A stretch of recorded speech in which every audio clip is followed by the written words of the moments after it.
Почитувани, власта со ребалансот крати пари кај младите, за да ги пополни дупките во буџетот од промашените економски политики. Парите од програмата за млади се скратени за 1 милион денари, а за демографски политики се намалени за 70%. Каква трета економија? Каква финансиски стабилна држава?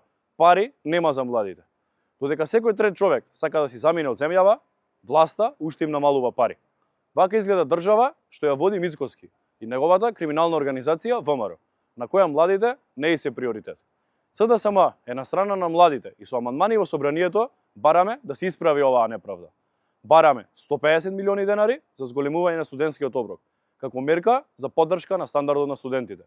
Бараме 6 милиони денари за зголемување на стипендиите за студентите. Бараме повеќе пари за реновирање на студентските домови за подобрување на условите. 243 милиони денари за бесплатен училишен оброк во основните училишта. Повеќе пари за еднаков пристап до образование за учениците со попреченост и посебни образовни потреби. Младите заслужуваат да учат во современи основни и средни училишта. Затоа имаме посебен амандман за 200 милиони денари за опремување на училиштата со современа научна технологија.